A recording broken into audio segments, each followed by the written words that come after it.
তো বন্ধুরা, আজকে আমি শিখবো এইটা আমি কেন ফলো করব না, এই স্টাইলটা, আর কি করলে আমরা এই সঠিক উপায়ে প্রপসগুলোকে আঁকতে পারি, স্টিল লাইফটা।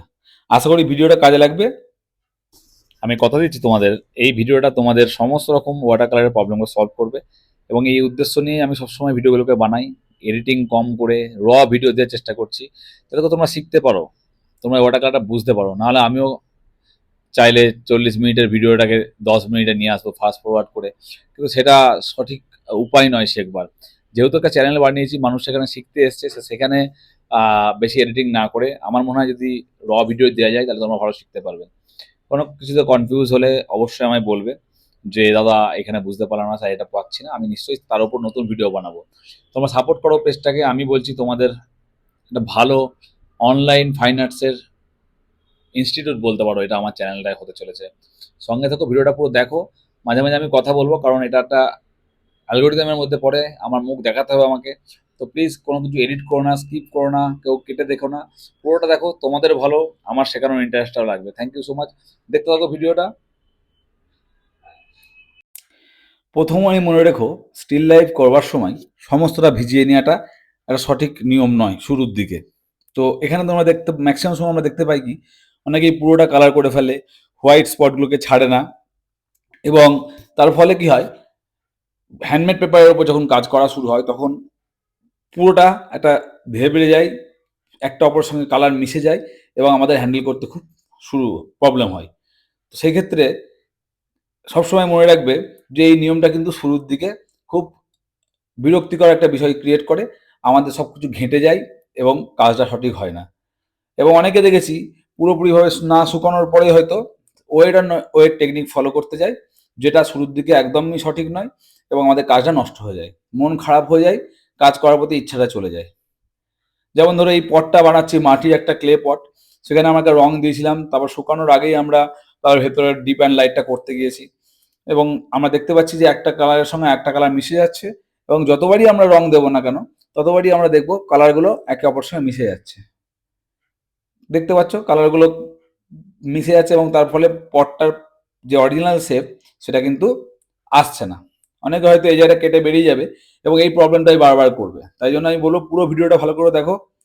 এমনভাবে কোনো ভিডিওতে তোমাকে দেখানো হবে না রিয়েল টাইমে।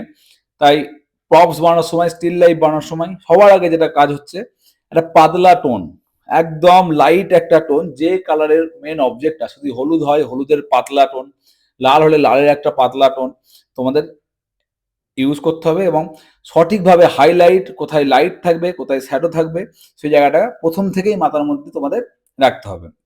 এক্ষেত্রে বেশি তাড়াহুড়ো না করাই ভালো। দেখো আমরা কি সুন্দর বার্ন আম্বার কালারটাকে সুন্দর করে পটের গায়ে দিলাম, এবং কিছু কিছু জায়গায় ছোট ছোট হোয়াইট যেটা ছাড়ার, সেটা কিন্তু খুব ইম্পর্টেন্ট রোল প্লে করবে। দেখতেই পাচ্ছ আমরা ভেতরে দিকে যখন রং করবো তখন একদম কান দিয়ে যেখানটা আমাদের ধারের দিকটা সেখানটা আমরা হোয়াইট ছেড়ে দিলাম। তার ফলে খুব সুন্দরভাবে আমাদের অবজেক্টের যে শেপটা সেটা আমরা খুব সুন্দরভাবে ক্রিয়েট করতে পারলাম। এবং একইভাবে আমরা যখন লেবু এই কুলটাকে, বেড বড়ইটাকে আমরা আঁকবো, সেক্ষেত্রে কিন্তু আমরা হালকা করে এই হলুদ রংটা দিয়ে দিচ্ছি। এখানে মনে রেখো, এটা যদি আমরা এই বড়ইটা যদি না আঁকতাম তাহলে এই কাপটা কত বড় বা ছোট সেটা কিন্তু আমরা বুঝতে পারতাম না। তাই জন্য সাইজটাকে কম্পেয়ার করবার জন্য একটা অবজেক্টের পাশে আর একটা অবজেক্টকে স্টাবলিশ করা হয়, যাতে করে মেন অবজেক্ট কত বড় সেটা সম্বন্ধে একটা আইডিয়া আসতে পারে। আমরা যদি এখানে একটাই পট আঁকতাম তাহলে সেই আইডিয়া কিন্তু আমরা পেতাম না। এখন এই কুলটা বা বড়ইটার সঙ্গে আমরা যখন কম্পেয়ার করবো তখন বুঝতে পারবো এটা একটা কাপ, একটা কাপ জাতীয়, চায়ের খুঁড়ি, চায়ের কাপ জাতীয় একটা অবজেক্ট। এবং এটা খুব ভালো করে শুকিয়ে নেবে। খুব ভালো করে শুকিয়ে নেওয়ার পর আমরা সেকেন্ড টোন, এটার যে ডার্ক ভ্যালু সেটার উপর আমরা কাজ করব। দেখো আমরা একটা ডার্ক কালার বানিয়ে নিয়েছি। তো এখন এটা পুরোপুরিভাবে শুকায়নি, মোটামুটি 90% শুকিয়ে গেছে। আমি আর 1 মিনিট যদি ওয়েট করি এটাও শুকিয়ে যাবে। আমার মনে হচ্ছে এবার মোটামুটি শুকিয়ে গেছে। এবার আমরা নেক্সট কালারটা ইউজ, হ্যাঁ মোটামুটি শুকিয়ে গেছে, এবং ডার্ক ভ্যালুটা দিচ্ছি, এবং অপোজিট দিকে যেদিকে শ্যাডো হবে সেদিকেও দিলাম। এবার দেখো কি সুন্দরভাবে এটাকে 3 ডাইমেনশনাল অবজেক্টে পরিণত হবে। আমাদের এই জায়গায় নিজেকে কন্ট্রোল করা, একটু সমঝে কাজ করাটা খুব জরুরি। এখানে হুটোপাটা না করাই ভালো। আমি এই বেসিক জিনিসগুলো তোমাদের দেখিয়ে দিচ্ছি। পরবর্তীকালে তোমরা যখন ভালোভাবে শিখে যাবে, খুব সহজেই তোমরা নতুন অবজেক্ট ক্রিয়েট করতে পারবে। সেখানে তোমরা ওয়েট অন ওয়েট ফলো করবে, ড্রাই অন ওয়েট ফলো করবে, যেটা খুশি করো, কোনো অসুবিধা নেই। বাট যে কারণে এই চ্যানেলটা করা, ওয়াটার কালার এবং ছবি আঁকার শুরুর ধাপে যে প্রবলেমগুলো হয় সেটাকে সলভ করার জন্য আমি এই চ্যানেলটা ক্রিয়েট করেছি।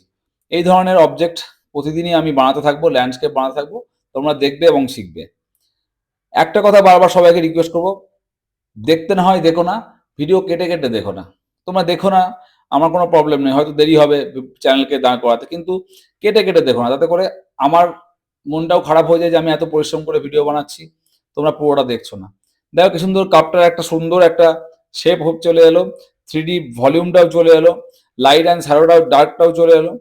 এবার রয়েছে আমাদের সেকেন্ড অবজেক্ট, যেখানে আমরা একটু সবুজের টোন দিচ্ছি, এবং দেখো কত সুন্দরভাবে এটাও একটা 3 ডাইমেনশনাল একটা ভলিউম চলে আসবে, যেটা আমি এই ভিডিওতে তোমায় দেখাতে চেয়েছিলাম। প্রথমবার যখন আঁকছিলাম তখন কিন্তু এটা হয়নি, এখন যখন আঁকলাম তখন খুব সুন্দরভাবে তোমরা দেখতে পাচ্ছ অবজেক্টটা নিজের আকারটা ধারণ করলো। এরপর যখন আমরা গ্রাউন্ড শ্যাডো অ্যাড করব, এটা আরো সুন্দর দেখতে লাগবে, এবং প্রত্যেকটা জিনিসের মধ্যে একটা পারস্পরিক সম্পর্ক রয়েছে, ভ্যালু, টোন, হাইলাইট, শ্যাডো, এই সব কিছু রয়েছে, এবং অবজেক্টটাকে আমরা সঠিকভাবে শেপ দিতে সমর্থ হলাম। এটা এই ভিডিওটার উদ্দেশ্য ছিল। তোমরা আশা করি বুঝতে পেরেছো যে দুটো অবজেক্টের মধ্যে কি পার্থক্য। এই প্রথম অবজেক্টটা তোমরা দেখতে পাচ্ছ যে সবকিছু ঘেটে গেছে, সবকিছু মিশে গেছে, যেটা আমরা চাইনি, এবং সেকেন্ড যে প্রসেসটা আমরা ফলো করলাম, সেই প্রসেসে কিন্তু আমরা খুব সুন্দরভাবে অবজেক্টটাকে শেপ দিতে পেরেছি। তোমরা ঠিক এইভাবেই প্র্যাকটিস করবে। চ্যানেলটা ভালো লাগলে একটা সাবস্ক্রাইব কথা করো। বলি, যারা বলে মেটেরিয়াল ইম্পর্টেন্ট নয়, শুধুমাত্র স্কিল দিয়েই সব কিছু হয়, আমি বলছি মেটেরিয়াল ইম্পর্টেন্ট। মেটেরিয়াল কিন্তু প্রচণ্ড প্রচণ্ড পরিমাণে ইম্পর্টেন্ট। প্রপার মেটেরিয়াল, সঠিক পেপার, সঠিক ব্রাশ, কালার যদি পাওয়া যায়, সেক্ষেত্রে এফেক্টটা অনেক ভালো হয়। তো তোমরা এটা মনে রেখো। আমি বারবার সবাইকে বলি, স্কিল যেমন দরকার, তেমন আর্ট মেটেরিয়ালগুলো ভালোভাবে চয়েস করা দরকার।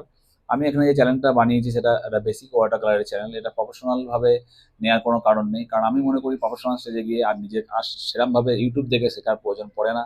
তো আমার মনে হয় প্রফেশনাল স্টেজে চলে গেলে পরে নিজের এক্সপ্লোর করে তোমাকে অনেক ভালো শিখতে পারবে। আমি তোমাদের প্রথম ধাপটা যত পেরিয়ে দিতে চাই, যে ধাপটায় আমি এসে আটকে ছিলাম, এবং সেটা অনেক বছর সময় লেগেছিল, তোমাদের যেন অত বছর সময় না লাগে, সেইটা আমার উদ্দেশ্য। ভিডিওর সঙ্গে থাকো এবং শেষ পর্যন্ত দেখতে থাকো। সবাইকে ভিডিওটা শেয়ার করো। আমি অনেক চেষ্টা করছি চ্যানেলটা দাঁড় করানোর। আমি দেখছি কি কি করলে কি করা যায়, কিভাবে ভালো ভিডিও বানানো যায়, চেষ্টা করছি এই ফোনের থ্রু দিয়ে। হয়তো ফিউচারে আমি আরো ভালো সেটআপ বানাতে পারবো, তোমায় যদি সঙ্গে পাই। দেখতে থাকো ভিডিওটা, আমার মনে হয় তোমরা শিখতে পারবে।